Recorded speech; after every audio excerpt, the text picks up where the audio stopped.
So guys, क्या आपके साथ भी ऐसा होता है कि आप कैलोरीज तो कैलकुलेट कर लेते हो, लेकिन अगर वजन बढ़ाना है तो बढ़ता नहीं, घटाना है तो घटता नहीं। तो आपकी इन समस्याओं का समाधान आपको आज इस वीडियो में मिल जाएगा।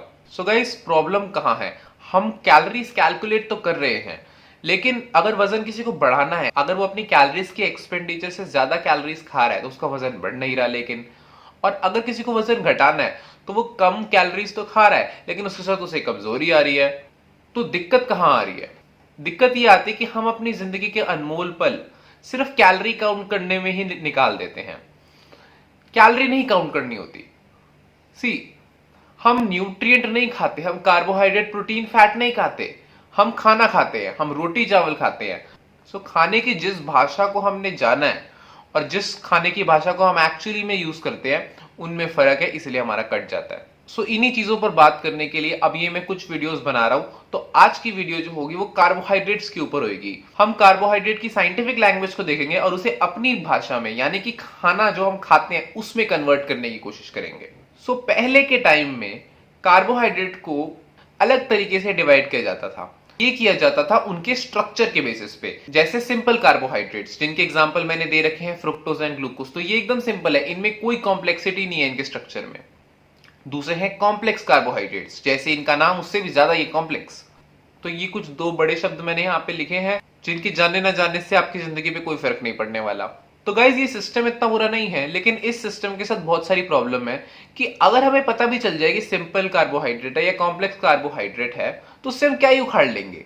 कई लोग बोलते हैं कि खाली कॉम्प्लेक्स कार्बोहाइड्रेट खाओ, सिंपल ना खाओ। तो ये बात भी गलत है, क्योंकि जो फल है उन सब में सिंपल कार्बोहाइड्रेट है, दूध में भी सिंपल कार्बोहाइड्रेट है, मैदे में कॉम्प्लेक्स कार्बोहाइड्रेट है। तो इसके लिए हम लाए हैं एक दूसरा कंसेप्ट, जो कि है ग्लाइसेमिक इंडेक्स। ये इंडिकेटर जो है ये आपके खाने के लिए होता है, आपके कार्बोहाइड्रेट्स के लिए नहीं, क्योंकि आप कार्बोहाइड्रेट्स नहीं खाते, आप रोटी खाते हो, सब्जी खाते हो।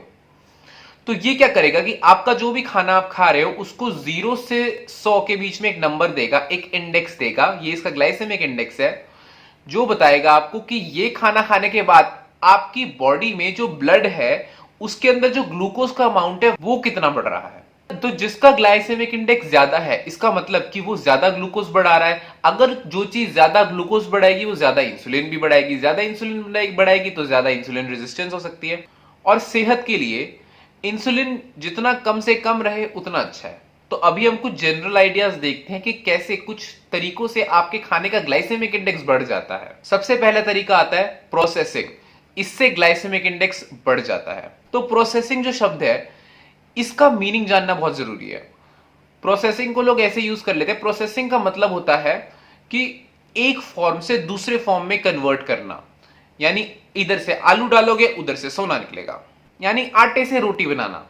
सो जैसे ही आप प्रोसेसिंग करते हो उसका ग्लाइसेमिक इंडेक्स थोड़ा बढ़ जाता है। इसका मतलब ये नहीं है कि मैं सिर्फ आटा ही खा लूं, लेकिन ये जनरल आइडिया बताने के लिए कि आप अगर बहुत ज्यादा प्रोसेस कर रहे हो तो आपके खाने का ग्लाइसेमिक इंडेक्स बहुत हाई होगा। इसको इस तरीके से समझे, खेत से मेरे मुंह तक आने तक खाना जितने स्टेप्स से होकर आया है उतना ज्यादा इसका ग्लाइसेमिक इंडेक्स है। जिसका क्लियर एग्जांपल होता है कि आप एक नॉर्मल आटा आप खाएं या फिर आप एक चक्की का आटा खाएं, तो उनके न्यूट्रिएंट वैल्यू में बहुत फर्क होता है। दूसरा आता है उसका फिजिकल फॉर्म। सो इसमें क्या है कि जो होल प्रोडक्ट्स हैं उनका जो ग्लाइसेमिक इंडेक्स है वो रिफाइंड प्रोडक्ट से कम है। तो आटा और मैदा, तो क्या खाना पसंद करेंगे? तो atta is always more preferred over maida. ऐसे ही ऑलिव ऑयल को बहुत मान दिया जाता है। क्यों? क्योंकि उसको हम कहते हैं वर्जिन ऑलिव ऑयल। वर्जिन माना कि अभी उसमें प्रोसेसिंग हुई नहीं है, वो एकदम नेचुरल है। तीसरी चीज है फाइबर कंटेंट। पहले लोग कहते थे कि जो सिंपल कार्बोहाइड्रेट्स है वो हेल्दी नहीं है, कॉम्प्लेक्स वाले हेल्दी है। तो मैंने आपको बताया जैसे फल होते हैं, फ्रूट्स, उनमें बहुत सारे सिंपल कार्बोहाइड्रेट्स होते हैं, लेकिन फिर भी वो बहुत हेल्दी होते हैं। तो उनका ग्लाइसेमिक इंडेक्स कम होता है, लेकिन है तो वो सिंपल सिंपल का ज्यादा होना चाहिए।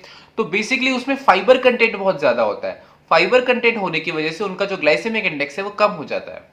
चौथा है राइपनेस। कोई भी चीज जितनी पकी होगी उतना ज्यादा उसका ग्लाइसेमिक इंडेक्स होगा। इसका मतलब ये नहीं है कि आप हर चीज को कच्चा ही खा लो, लेकिन एक अप्रोप्रिएट टाइम पे खाना जरूरी है, ना उसके बाद ना उससे पहले। पांचवी और सबसे कंट्रोवर्शियल चीज, फैट एंड एसिड कंटेंट। अगर किसी चीज का फैट एंड एसिड कंटेंट बढ़ा हुआ है तो उसका ग्लाइसेमिक इंडेक्स कम हो जाएगा। यहां से आती है इसकी कंट्रोवर्सी। यहां आकर ग्लाइसेमिक इंडेक्स भी आपका काटना शुरू कर देगा। मान लो किसी ने बताया कि हमें ग्लाइसेमिक इंडेक्स कम वाली चीजें ही खानी है ताकि मेरा वजन कम हो सके। अब अगर मैं आइसक्रीम की बात करूं तो उसमें फैट कंटेंट ज्यादा है, शुगर तो है लेकिन फैट भी ज्यादा है, तो डेफिनेटली उसका जो ग्लाइसेमिक इंडेक्स है वो कम होगा। लेकिन अगर मैं आइसक्रीम खाऊं तो उसका ग्लाइसेमिक इंडेक्स तो कम है, लेकिन जो अमाउंट ऑफ कैलोरीज है वो तो खुदा का कहर है। देखिए दोस्तों, दिक्कत ये है कि जो ग्लाइसेमिक इंडेक्स है वो बहुत अच्छा सिस्टम तो है, लेकिन वो ये नहीं बताता कि आप कितना कार्बोहाइड्रेट कंज्यूम कर रहे हो। तो इसलिए हम आपके लिए इससे भी बड़ा सिस्टम लेके आए हैं, एक इससे भी खतरनाक टर्म लेके आए हैं, that is glycemic load. Glycemic load जो है वो ग्लाइसेमिक इंडेक्स और आपका जो खाना आप खाते हो उसके कार्बोहाइड्रेट कंटेंट को मल्टीप्लाई करके निकाला जाता है। इसको निकालने का तरीका मैं आपको नहीं बता रहा क्योंकि उससे आपकी जिंदगी पे कोई फर्क नहीं पड़ रहा, लेकिन ये चीजों के लिए निकाला हुआ है और वो बहुत सारी एप्स में और इंटरनेट पे आपको मिल जाता है। और बेसिकली ये एक नंबर आपको देता है, तो अगर वो जो नंबर है वो 10 से कम आएगा तो इसे हम कहते हैं लो ग्लाइसेमिक इंडेक्स फूड, जिसमें फल आते हैं, दालें आती हैं, ड्राई फ्रूट्स आते हैं। तो क्योंकि इनका ग्लाइसेमिक लोड बहुत कम है इसीलिए ये कार्बोहाइड्रेट के मेन सोर्सेज नहीं कंसिडर किए जाते। फल जो है वो विटामिन एंड मिनरल्स के सोर्सेज है, तो इसलिए उनका ग्लाइसेमिक लोड जो है वो कम है। दालें जो है वो प्रोटीन का सोर्स है मेनली, तो इसलिए उनका भी ग्लाइसेमिक लोड जो है वो कम है। जो ड्राई फ्रूट्स है उसमें बहुत हेल्दी फैट्स होते हैं, इसलिए उनका भी ग्लाइसेमिक लोड जो है वो कम है। तो जो इंपॉर्टेंट सोर्सेज हैं कार्बोहाइड्रेट के लिए वो खाने की चीजें हैं जिनका ग्लाइसेमिक लोड मीडियम है, यानी कि 11 से 19 के बीच में। इसमें आपके जो होल प्रोडक्ट आते हैं, जो होल ग्रेन्स है या फिर जो ब्राउन राइस है या फिर ओट मील्स है, ये सब। तो अगर आपको वजन बढ़ाना है तो उसके लिए अगर आपको कार्बोहाइड्रेट सोर्सेज चाहिए तो ये एक अच्छा सोर्स है। और अगर वजन कम करना है तो भी यही कार्बोहाइड्रेट सोर्सेज इंपॉर्टेंट है क्योंकि इसमें बहुत सारा फाइबर भी है। तीसरे होते हैं हाई ग्लाइसेमिक लोड फूड, जिनका ग्लाइसेमिक लोड 20 से ऊपर आता है। इसमें सारा रिफाइंड स्टफ, फ्राइड स्टफ, ये सब आता है। तो ये हमें कम से कम कंज्यूम करना चाहिए because of their glycemic load, क्योंकि ये इंसुलिन बहुत बढ़ाएंगे। सो थैंक यू गाइस ये वीडियो देखने के लिए। अगली वीडियो में मैं आपको प्रोटीन्स के बारे में बताऊंगा। तो आपको अगर ये वीडियो अच्छी लगी हो तो इसे शेयर करें अपने दोस्तों के साथ, और लाइक करना, सब्सक्राइब करना, कमेंट करना और उस बेल आइकन को दबाना ना भूलें।